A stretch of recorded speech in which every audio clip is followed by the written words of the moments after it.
Quer saber o que vai acontecer esta semana no podcast Bico Bilal? Quer saber mesmo? Certeza? Então venha daí comigo e entre no maravilhoso mundo da loucura e do surrealismo deste amado podcast.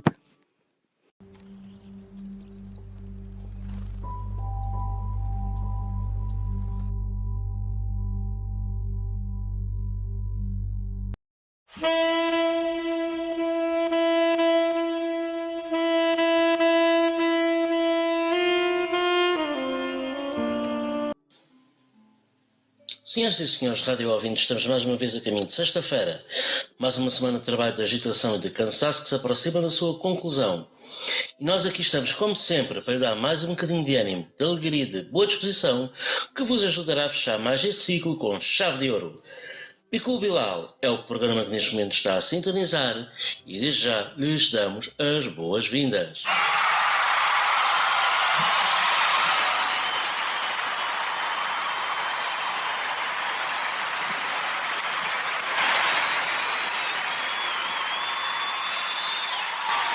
Antes de seguirmos com o programa, inscreva-se no canal, deixe o seu like no vídeo e compartilhe com os seus amigos. Hoje oferecemos um alinhamento cheio de maravilhas selecionadas especialmente para si, por cortesia do nosso querido Bilal. Este é o programa número 124. Eu espero que vocês estejam bem, com muita alegria, com muita saúde. Espero que esteja tudo a correr porreiraço. Já estamos a caminho da segunda semana de Ramadão e as coisas estão a correr bem. O que é ótimo. Teve uns dias de chuva malucos aqui na Amadora, agora está um calor do caneco, isto é o tempo anda maluco. É assim, quando é Ramadão, normalmente há sempre este calor, não sei se sabem. Isto é o equivalente ao mês de julho, agosto, no calendário muçulmano, está bem? Pronto. Mas não é para falar disso nós estamos aqui, não senhor. Estamos aqui sim, é para falar do nosso querido podcast Bico Bilal. Espero que vocês estejam com uma ótima semana, com tudo de porreiro que se possa imaginar e não imaginar. Exatamente. Porque agora, sem mais demoras, sem mais delongas, vamos passar ao quadro Notícias Grotescas e... roda a vinheta aí, faz favor.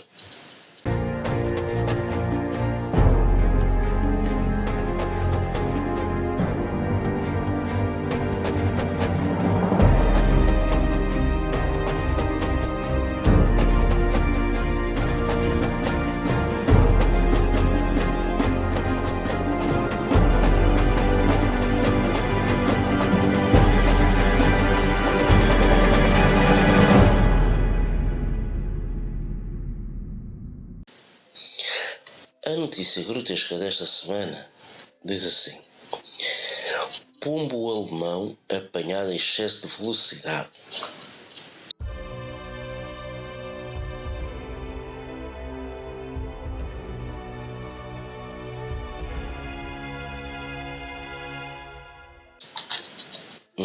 É isso mesmo que vocês ouviram. Pombo alemão apanhado em excesso de velocidade. Um radar de velocidade na Alemanha registrou um pombo que voava 12 km por hora a mais do que era permitido na zona. É um bocado estranho, não é? É. Isto é um bocadinho para o estranho, não é para nada. Mas enfim. Uma câmara móvel de controle de velocidade disparou o valor de 45 km por hora numa zona onde apenas é permitida circular a 30 km por hora. Para a admiração de todos, o infrator era um pombo.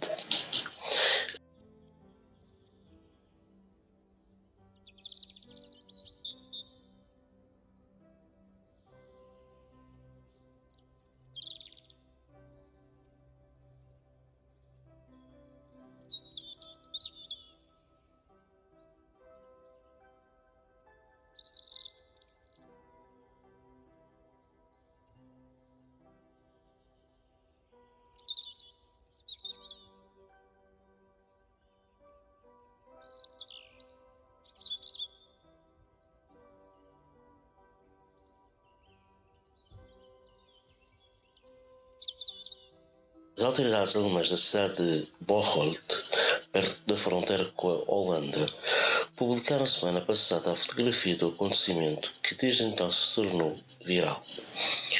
O pombo veloz voava numa rota de colisão com veículos e pedestres, numa rua residencial a 12 km por hora, a mais do que permitido. Em circunstâncias normais, a sanção por excesso de velocidade seria de 25 euros. Os locais reagiram em tom de brincadeira, referindo que poderia ser um pombo de corrida e sugerindo que uma punição apropriada seria serviço comunitário como pombo correio. O link para a notícia está aqui embaixo na descrição, como é a panagem deste podcast. Agora um pequeno comentário. É assim. O radar de velocidade na Alemanha deve ser tão sensível que consegue registrar a velocidade de um pombo. Sim, um pombo. Não estamos a falar de um carro, uma bicicleta, uma moto. Estamos a falar de um pombo.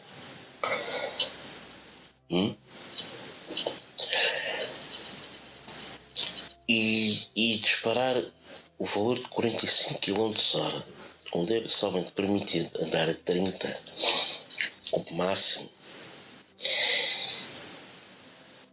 O que é que fará as autoridades neste caso? Passam multa ao pombo ou... O que é que vocês fazem neste caso? Sendo um pombo que está a voar acima do limite de velocidade. Vocês não fazem nada. Não é? Fazem o quê? Fazem nada. Porque para já, o pombo está a voar, não está a circular na via. Ele está a voar. Logo, é um bocadinho diferente. E ponto número 2. Só prova uma coisa, que até mesmo os pombos conseguem andar mais do que 30 km/h. A pessoa que teve a brilhante ideia de colocar o limite de velocidade de 30 km/h em algumas áreas residenciais é um totó. I'm sorry, mas é um totó. Porque é assim, se um pombo anda facilmente acima dos 30, imagina o resto. Eu imagino o resto. Não é? Mas abaixo, tendo o radar, é assim, isso é caçar multa. Se cá em Portugal já lhe tinham falado o radar. Até aposto.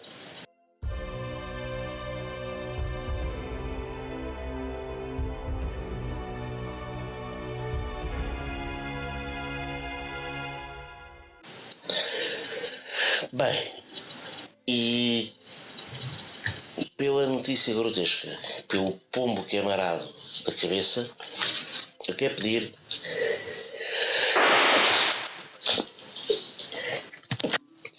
a toda a gente uma salva de palmas, por favor.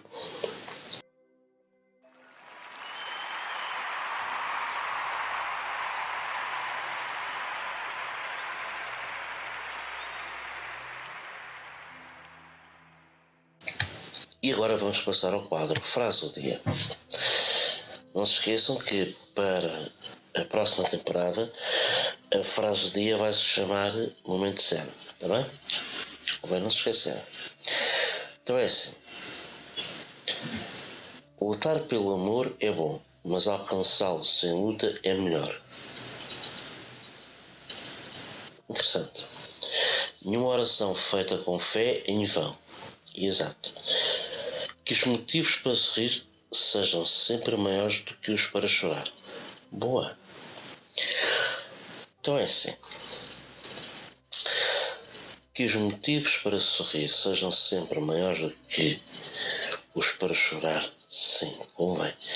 Tristeza não paga dívidas, nem alegrias pagam dívidas. Está bem? Mas, se for para a gente sorrir um bocado, pode ser. é interessante, porque nós aí podemos sempre fazer alguma coisa para os outros e para nós. Não acha? Eu acho. Nenhuma oração feita com fé é em vão. No Islão costuma-se dizer que se vocês querem que a vossa prece, a vossa oração seja aceita, não pode haver um resquício de dúvida. Vocês têm que fazer com plena convicção de que aquela prece, aquele pedido é aceito. Está bem? É verdade.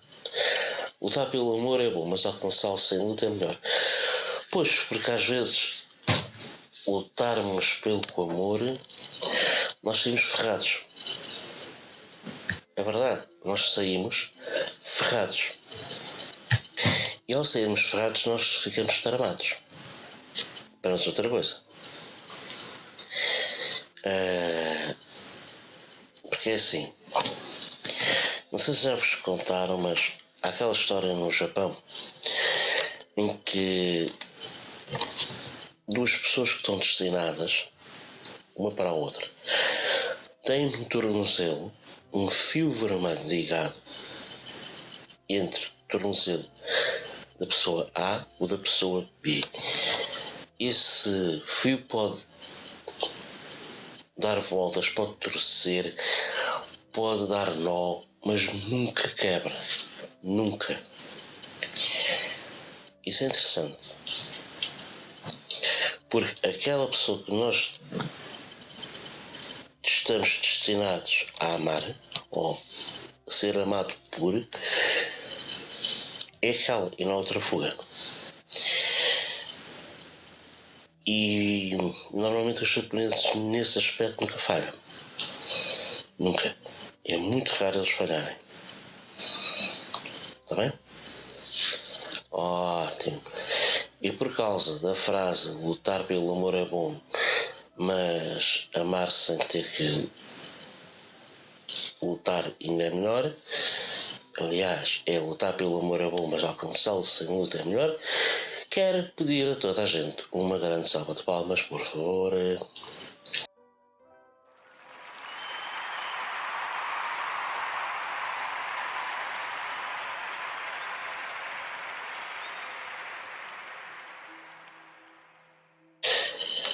Porque agora vamos passar ao quadro Pergunta que eu respondo. O Pergunta que eu respondo esta semana diz assim: o que é deflação? Deflação é a descida generalizada do preço dos bens e dos serviços num largo período de tempo. Ok. Qual é o lugar mais sagrado do judaísmo? O lugar mais sagrado do judaísmo era o templo construído no Monte Moriá, em Jerusalém. Ele foi destruído pelos gregos. O segundo templo, construído no mesmo lugar, foi destruído pelos romanos. Quanto é uma milha terrestre? A milha terrestre é uma unidade de medida de comprimento definida pelo Sistema Imperial de Medidas, o equivalente a 1609 metros. Ok? Pronto. Agora é assim. O que sobrou do templo no Monte Moriá, em Jerusalém, atualmente é o Muro das Lamentações. Os gregos arrebentaram com tudo, mas os romanos foram implacáveis. Ao fim da segunda revolta judaica, pesquisem na net, ou então esperem que eu entre com a história. Na segunda revolta judaica, os romanos disseram basta. Basta. Então pegaram em toda a comunidade judaica e recambiaram-nos, literalmente foi isto, recambiaram-nos cada um para o seu canto, no Império Romano. não tocaram nos palestinianos, que são os habitantes da Palestina. Aliás, na época romana, a região chamava-se Palestina. Não sei se sabem, mas a região chama-se Palestina. E o Império Romano, apesar de ser muito tolerante relativamente a religiões diversas, ele não gostava de uma coisa, não gostava que chateasse do juízo. E os romanos, por 2 vezes, uma com o futuro imperador Tito e outra, se não me engano, com o imperador Trajano, foram a Jerusalém aplacar uma revolta. Uma delas foi onde se deu o famoso caso do cerco de Massada. Já devem ter ouvido falar disso.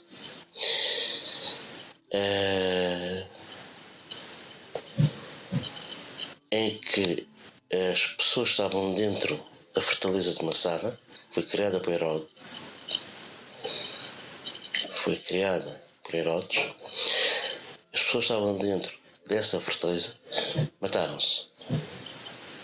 Ao saber que os romanos estavam a 5 metros de distância dos portões. Os romanos fizeram para ter uma ideia, a fortaleza de Massada é no topo do monte. Os romanos estavam cá embaixo.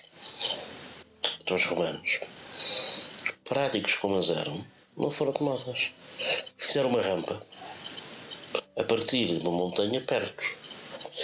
Ou seja, atualmente vocês podem aceder à fortaleza de Massada, à ruína da fortaleza de Massada, através de uma rampa feita pelos romanos.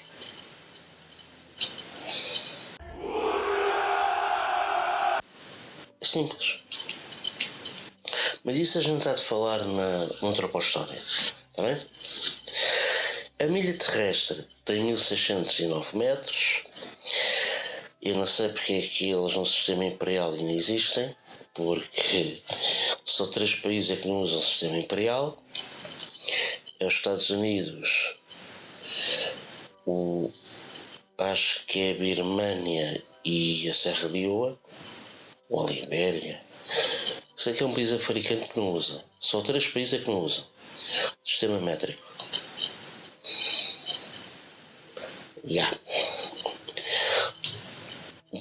Os 2 últimos então é fantástico, é uma potência do caneco. Mas enfim, isso vai ficar para depois para a antropostória. O que é que acham? É boa ideia, não é? Estão a ver que na antropostória vai haver muito tema. Vai. Porque agora quero pedir a toda a gente uma salva de palmas pela nossa querida amiga pergunta que eu respondo.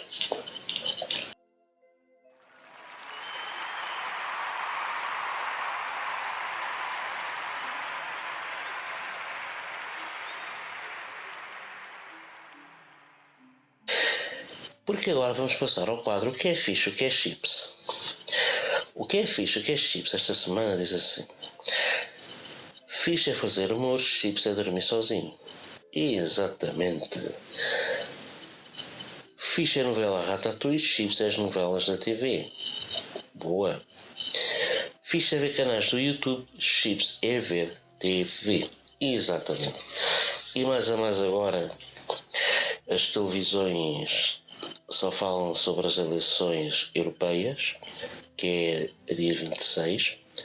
Aliás, é dia 26 aqui, porque há países que vai ser 23. Portanto, isto vai ser a loucura total aqui para este país. Bem, porque agora aqui no que é fixe, o que é chips, o que é que a gente viu? Fiz TV canais no YouTube, Chips a ver a TV, exatamente, porque os programas da TV são horrorosos.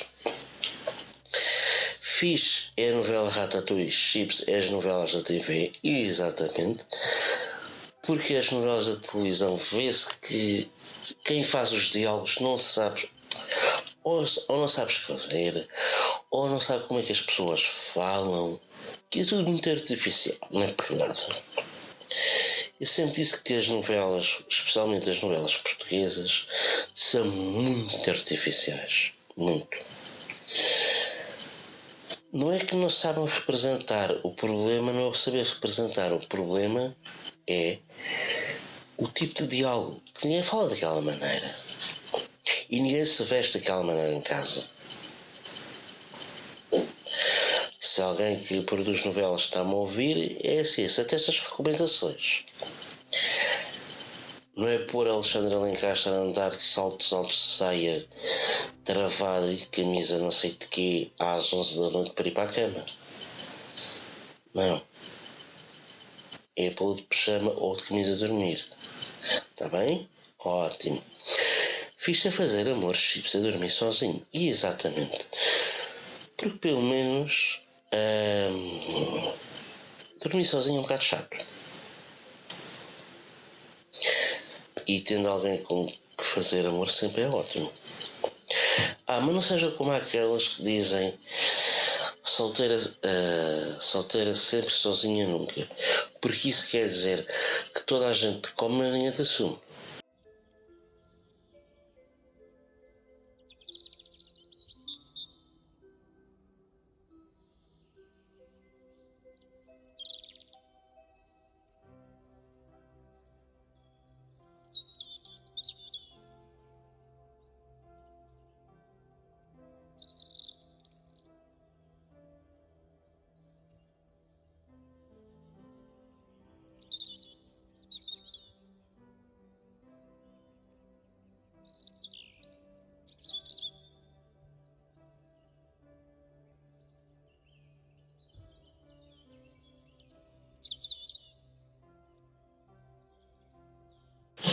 Toda a gente te come, mas ninguém te assume.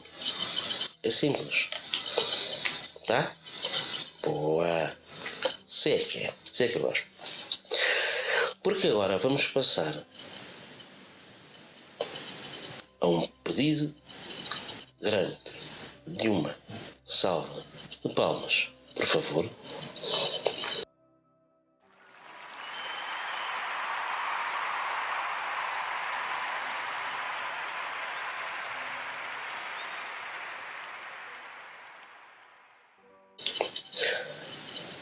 Exatamente.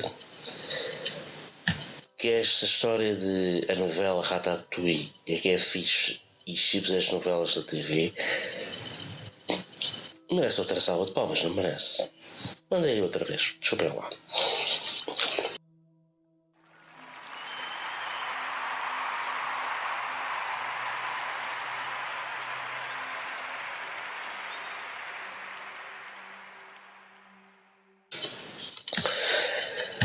Porque agora vamos passar ao quadro Piadas Tunadas.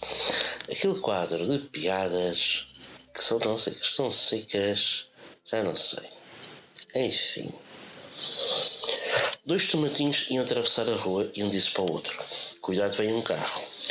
O outro não ouviu nada e atravessou. O carro passou por cima dele e ele disse ao outro: já não és um tomate, és ketchup.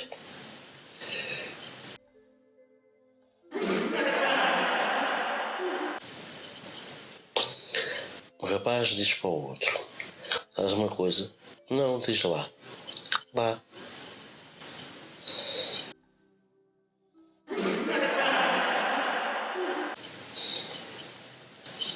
Isto é doença. Dois amigos à procura de emprego decidiram ir a uma loja de um português. E chegando lá disseram: estamos à procura de emprego. E o português: o que sabes fazer? Nada. Diz o português: o quê? Não, eu não sei fazer nada. Ok, próximo. E tu o que sabes fazer? Eu sou ajudante dele.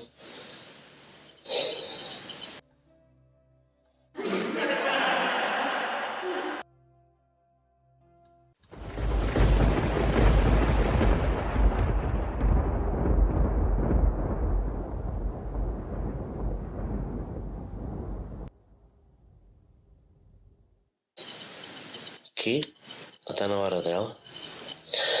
Está na hora da nossa querida amada novela intitulada Ratatouille? Está sim senhor, está na hora dela. A nossa novela mais virusquenta, mais chanfrada, mais louca de sempre, intitulada Ratatouille.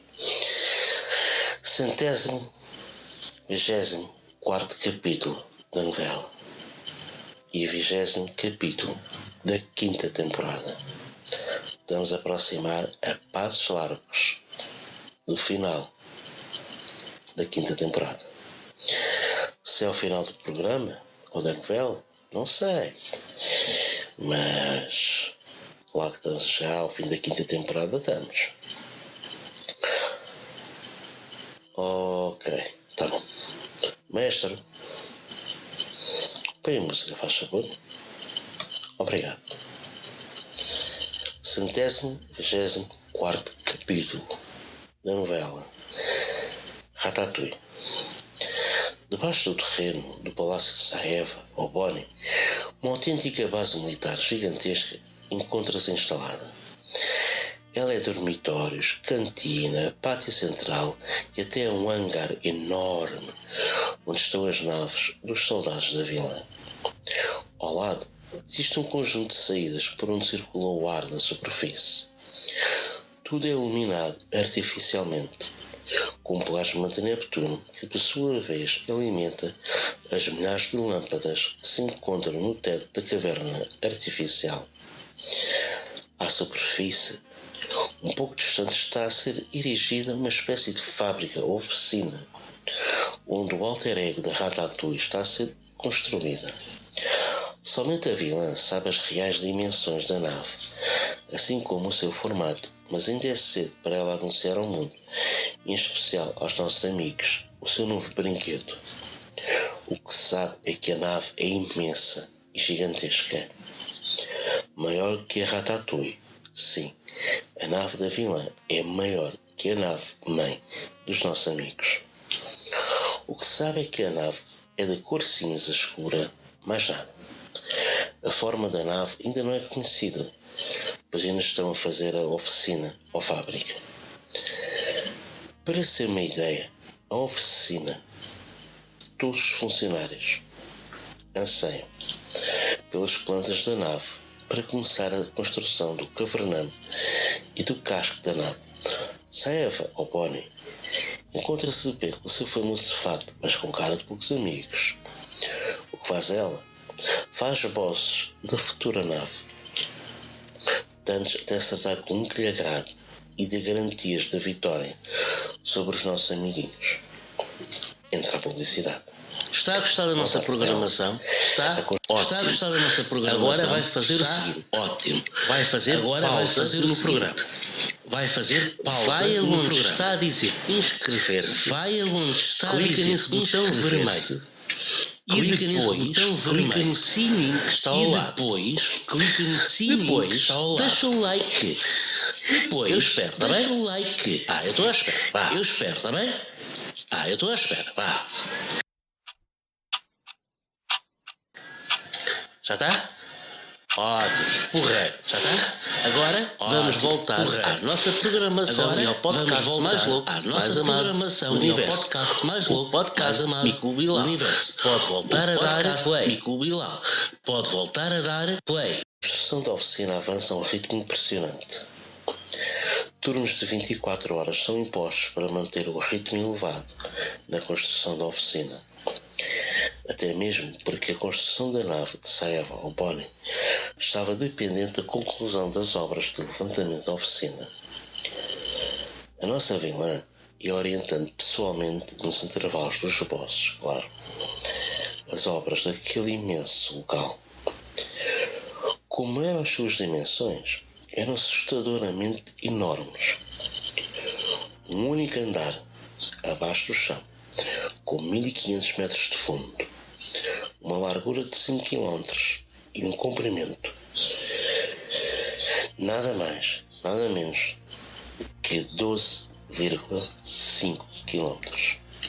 O teto da oficina seria retrátil, pois após a construção da nave a oficina seria transformada em hangar da nave. Convinha mesmo, porque Saeva não pretendia que os nossos amiguinhos descobrissem tão cedo a sua nave, o seu brinquedo. Claro, a oficina não era perceptível, pois encontrava-se camuflada. Aliás, entre a oficina e o palácio de Saeva estava a nova extensão do quartelamento das suas tropas. E ainda tinha espaço para mais gente. Sim, a nave da vilã estava com uma tripulação prevista de 3.000 homens.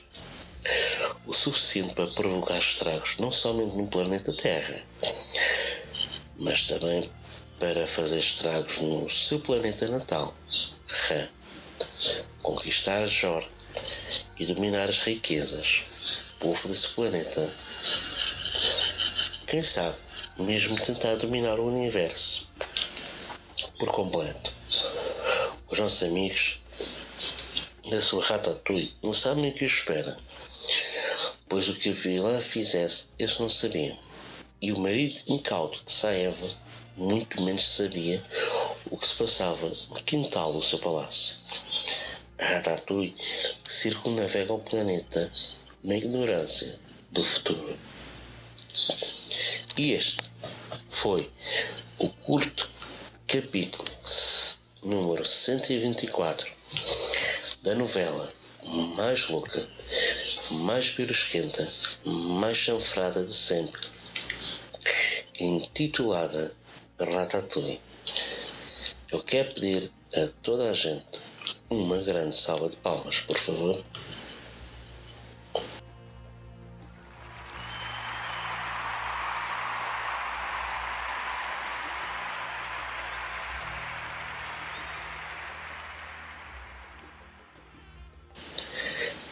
E... Por isso não perca o próximo episódio, que é de comer e chorar por mais. o que é que vai acontecer para a semana? Boa pergunta. Porque vocês é que vão dizer o que é que vai acontecer para a semana. Porque vocês é que escrevem a novela. Eu apenas a leio. Vocês... como é que querem fazer para a semana? Mas vocês é que vão escrevê-la, está bem? Ótimo! Porque agora vamos passar ao quadro Imã do Amor. E o imã do amor desta semana diz assim: gosto da minha amiga Marte. Gosto da minha amiga Marta. Ah, boa. Has de apresentar quem é, está bem? A Irene é uma brasa.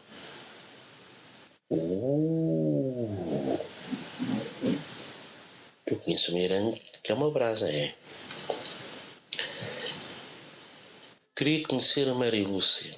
Olha, então eu... Tá. Mas qual Maria Lúcia? Aquela que ajuda aqui no podcast, é? Que trata do imã do amor? Ai. Então a tua amiga Marta, tu gostas dela? Muito bem. Realmente eu também tenho uma amiga, Marta, que é porreiraça. Aparentemente. E deve ser mesmo porreira. Aliás, todas as nossas amigas são porreiras. O pior é quando a gente cai na friendzone, na zona de amigo. Isso aí é tramado. Eu sei porque isso já me aconteceu com... Bem, quem me conhece sabe de que eu estou a falar. Portanto, é interessante.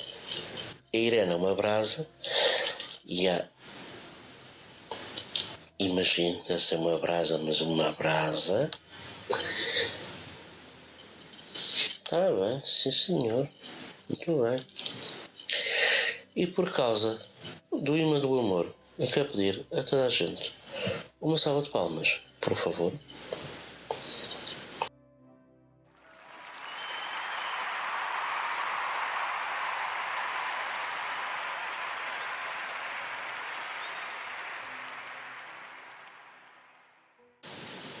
Bem, porque agora vamos passar ao quadro Pocahontas Momento Filosófico e roda a vinheta aí.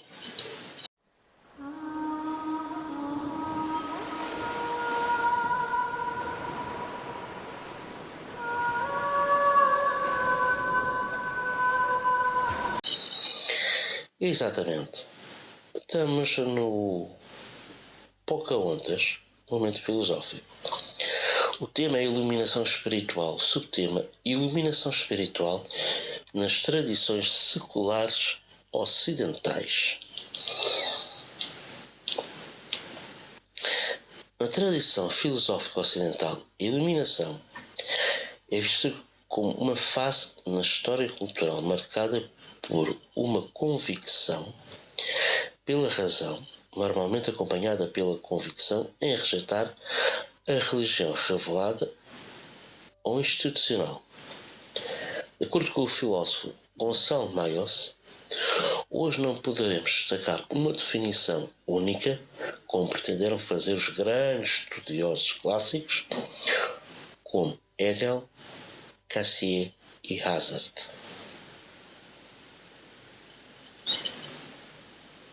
Ilustração é um processo de longa duração, de evolução interna e que se relaciona com outros processos sobrepostos, alguns dos quais podem ser mais duradouros, globais e básicos, como mesmo a modernidade, e que não se inscreve somente na alta cultura, mas no marco mais decisivo e fundamental da mentalidade e dos modos de vida sociais.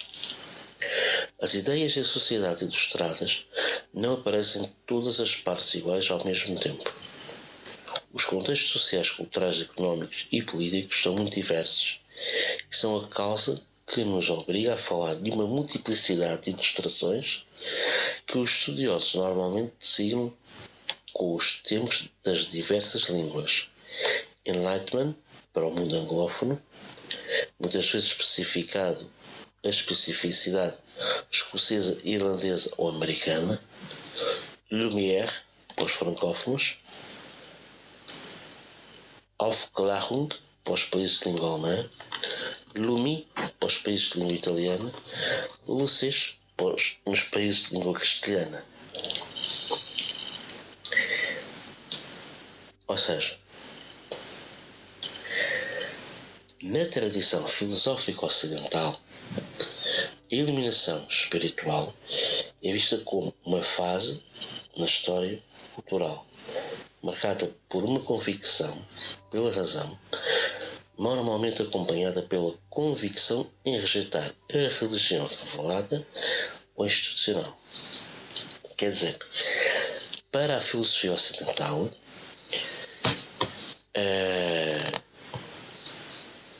a iluminação espiritual da pessoa é marcada por a rejeição da religião revelada ou da religião institucional e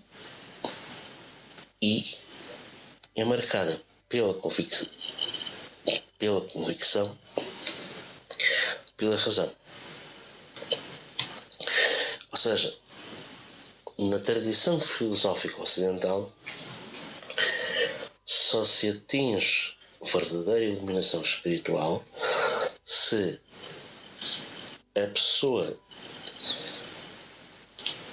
aceitar a razão, aqui seja raciocínio, racionalismo, e rejeitar a religião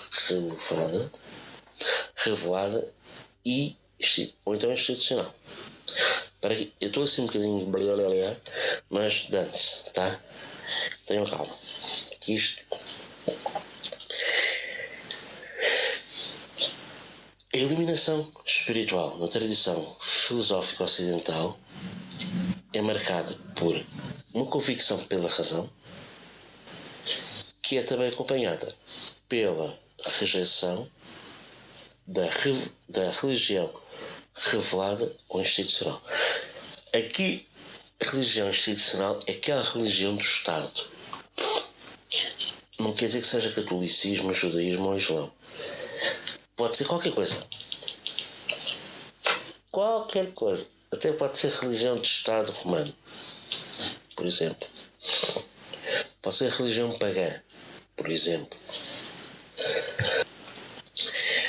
Porque seja qual for o tipo de religião, para a tradição filosófica ocidental, essa religião vai fazer com que as pessoas sintam-se incapazes de raciocinar fora da caixa. De acordo com Gonçalo Maios, hoje não poderemos destacar uma definição única como pretenderam fazer os grandes estudiosos clássicos como Hegel, Cassier e Paul Hazard. Pronto. O que é que nós temos? Fala-se aí uma espécie de ilustração, iluminação, que é um processo de longa duração, de evolução interna e que se relaciona com outros processos sobrepostos, alguns dos quais podem ser mais duradouros, globais e básicos, como mesmo a modernidade. E que não se inscreve somente na alta cultura, mas no marco mais decisivo e fundamental da mentalidade e dos modos de vida sociais. Ou seja, a iluminação espiritual não é só na alta cultura, não é só nas altas camadas. Aliás, até ao contrário, é nas baixas. Se vocês se lembrarem, o Buda era rico, era um príncipe, mas pirou-se do palácio e disse: não, eu quero ver o que é que se passa. E foi a safa dele. Foi ver que havia doença, pobreza, morte, humanidade. Havia mulheres a dar à luz, havia mulheres que perdiam os filhos, havia mulheres que trabalhavam, havia homens que morriam, que iam à guerra.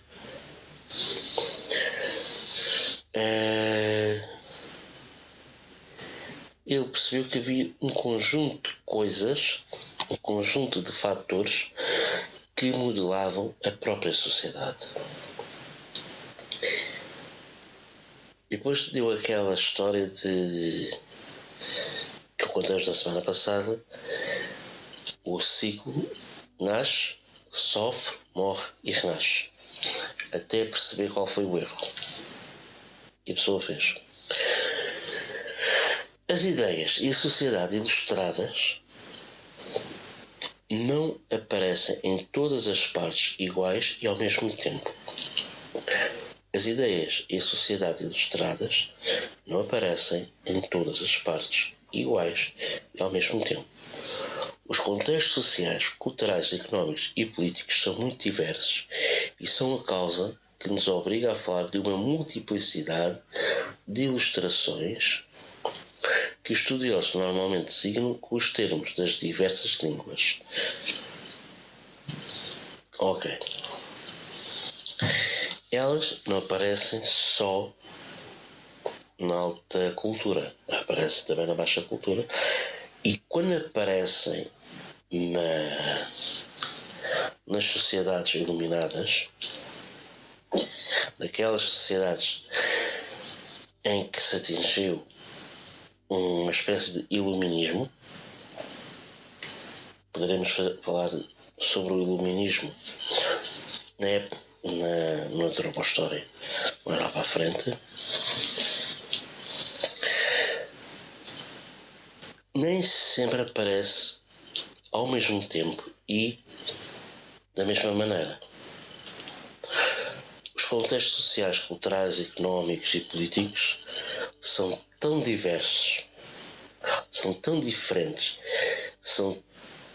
às vezes são até mesmo opostos uns aos outros, mas a iluminação espiritual aparece nesses grupos, nessas sociedades. Então vamos ver um exemplo. Quando se fala em pirâmides, pensa-se pirâmide de Gizé, complexo de Gizé, a pirâmide de Micerinos, Kéfano e Quéops. Contudo, temos as pirâmides no México, no Yucatão, na Guatemala, nas Honduras. Temos uma espécie de pirâmides nos Andes, no Peru e no Chile. Temos pirâmides no Sudeste Asiático, na Índia, na China, no centro dos Estados Unidos, na região do Midwest e na região do Sudoeste americano, onde havia os pueblos. Temos pirâmides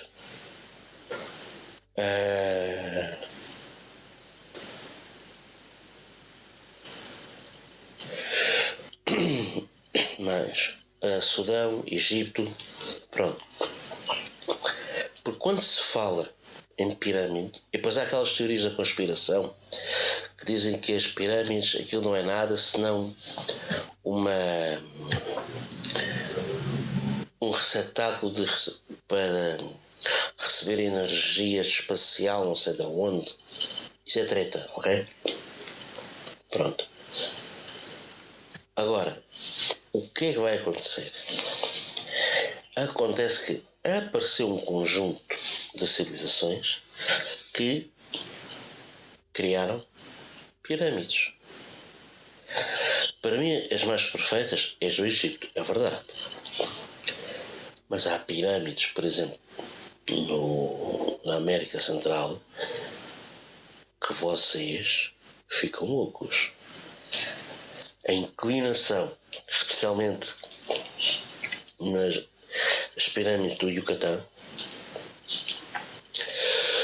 vocês olham para aquelas pirâmides, vocês ficam assim, mano, porque a pirâmide maia tecnicamente é uma plataforma elevada, mas muito elevada, com um templo no topo.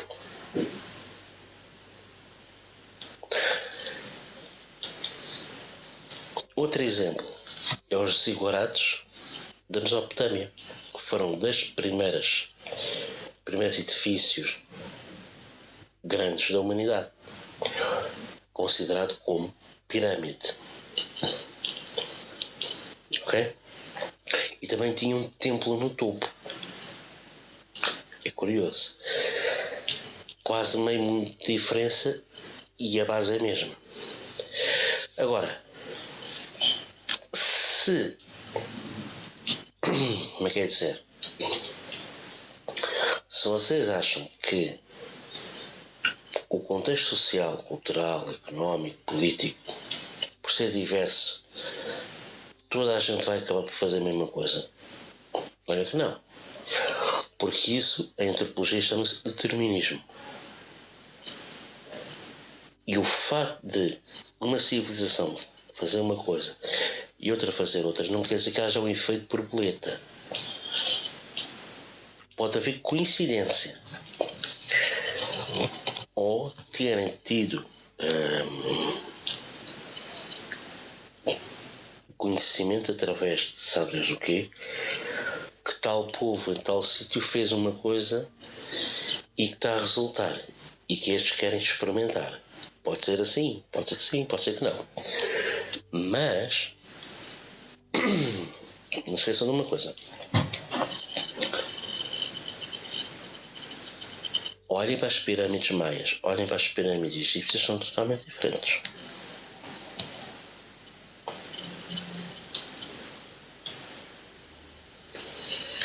São totalmente diferentes.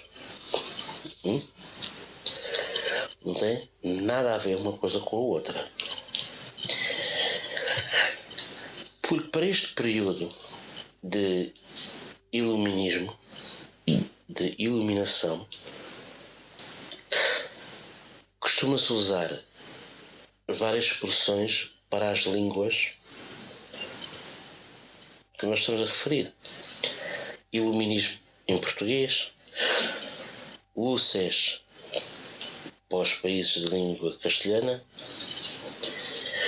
Lumi em Itália, Enlightenment para o mundo anglófono, nomeadamente a Escócia, Irlanda, Estados Unidos, Inglaterra, Lumière nos países francófonos, que é uma coisa interessante. A França teve uma grande contribuição no iluminismo, a Idade das Luzes, e uma palavra em alemão que é Aufklärung, que é o equivalente a Enlightenment. Estes países que conseguiram atingir uma certa iluminação espiritual, ou estas sociedades que atingiram uma certa iluminação espiritual, tirando a parte da Alemanha, que é um bocado complicadeixa mesmo, a Alemanha, as pessoas começam a perceber-se que há mais na vida do que simplesmente a religião. Não se diz que a religião não é importante. É importante. Napoleão dizia: uma sociedade sem religião é como um navio sem leme.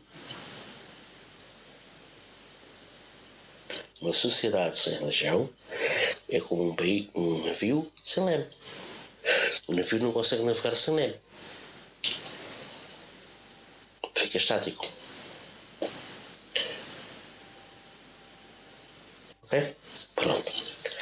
Agora, o que é que vai dar para a semana? Para a semana vamos falar sobre a definição de Immanuel Kant do que é iluminação espiritual. Vamos falar da definição de Adorno, que é Theodor Adorno, e de Max Horkheimer. Pronto. Vamos falar das definições desses três homens, respondendo uma pergunta: o que é iluminação espiritual? Kant respondeu, os outros também. Porque não é para a semana, mas na semana a seguir, aí vamos falar de uma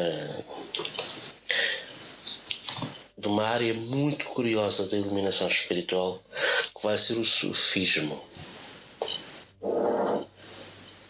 Se tiverem a ouvir algum barulho, já sabem, a vizinha cá de cima, que esta é ela. Portanto, vocês já sabem.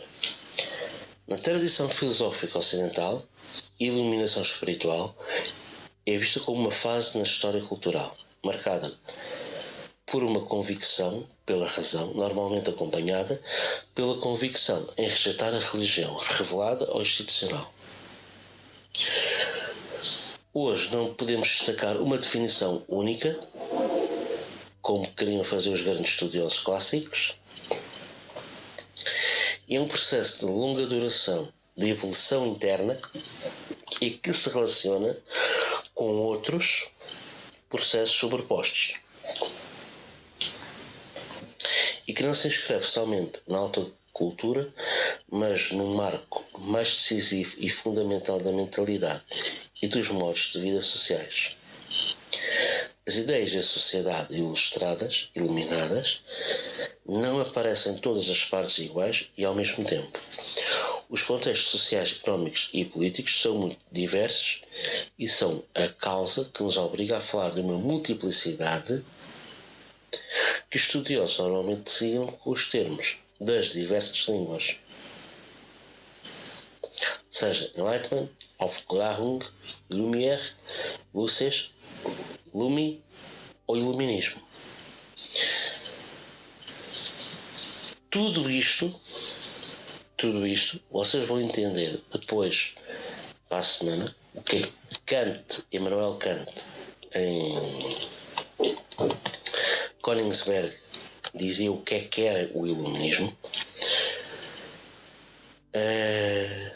e o que é que dois pensadores dos anos 40 e 60 diziam. Está bem? Este foi o quadro Pocahontas Momento Filosófico. Eu quero pedir a toda a gente uma grande salva de palmas, por favor.